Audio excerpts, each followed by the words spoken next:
Hello, Girl Scouts of Greater South Texas. I hope you're ready for some more virtual fun. So let's get started with the Girl Scout Promise and the Girl Scout Law. If you don't know the promise or law, you can repeat after me, but if you do know it, definitely say it with me. So let's start with our right hand, pinky down, thumb over our pinky, and we'll say the Girl Scout Promise. On my honor, I will try to serve God and my country, to help people at all times, and to live by the Girl Scout Law. Now let's say the Girl Scout Law. I will do my best to be honest and fair, friendly and helpful, considerate and caring, courageous and strong, and responsible for what I say and do. And to respect myself and others, respect authority, use resources wisely, make the world a better place, and be a sister to every Girl Scout. Now let's get started. Knowing how to create and stick to a budget is a skill that can be utilized throughout your entire life, from graduating high school all the way until your retirement years. It's important to start thinking about and creating a budget to avoid financial pitfalls or debt in the future. With the Ambassador on My Own badge, you will learn the skills on how to avoid financial pitfalls, as well as how to be independent and live your dreams. We're going to be completing one of the steps from this badge, but I encourage you, Ambassador Girl Scouts, to go back and complete the rest of this badge, because learning how to create a budget is a skill that's going to help you wherever life leads you.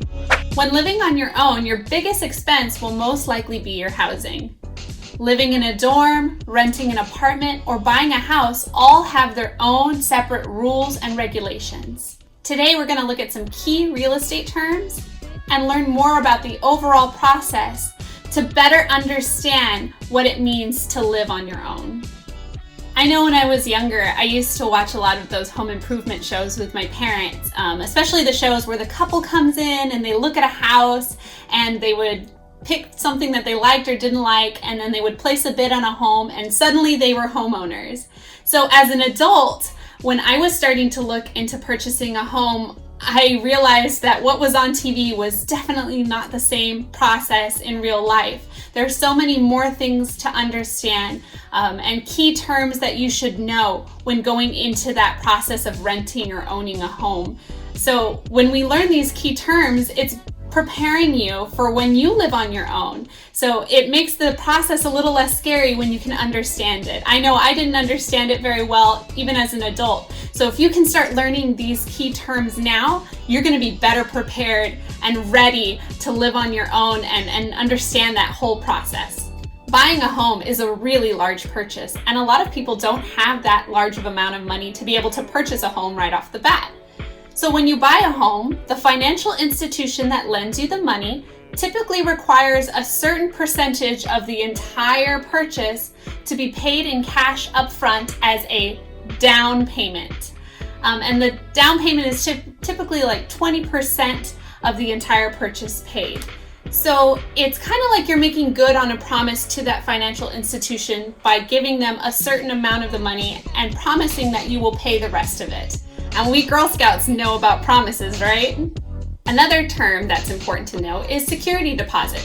Many landlords require a certain amount of money be paid up front in case the renter damages the apartment or doesn't pay regularly with their rent. If where you live even allows pets, you may have to pay an additional deposit on top of that security deposit, and that's known as a pet deposit.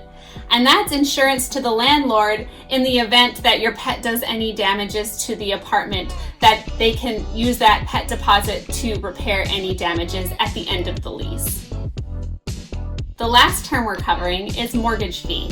When a bank or financial institution lends you the money to purchase a home or a condo, you will have to pay a monthly fee or a mortgage fee in order to pay back the principal, which is the amount purchased, as well as the interest that goes with the loan. So that's additional fees that will kind of add on. So you're not just paying the total, you're actually paying additional fees on top of that loan. I encourage you to speak to your family and friends who rent or own homes and learn more about those terms that we just covered.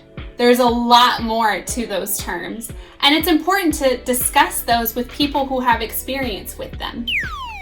Very few people are lucky enough to get everything they've ever wanted in their home or apartment. Most of the time you have to make trade-offs and focus on what's really important to you. For your activity, I'm going to show you a list of amenities that can be found in an apartment or home, and I want you to choose 4 that you feel are most important and you would really, really want in your home or apartment.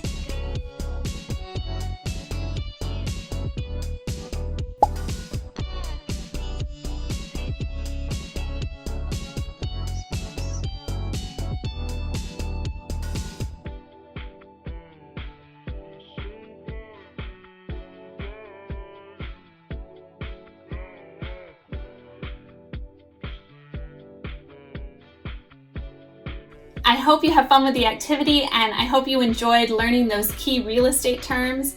I encourage you to continue on with the On Your Own badge, Ambassador Girl Scouts, and I cannot wait for more virtual fun with you next time. We'll see you soon, sisters.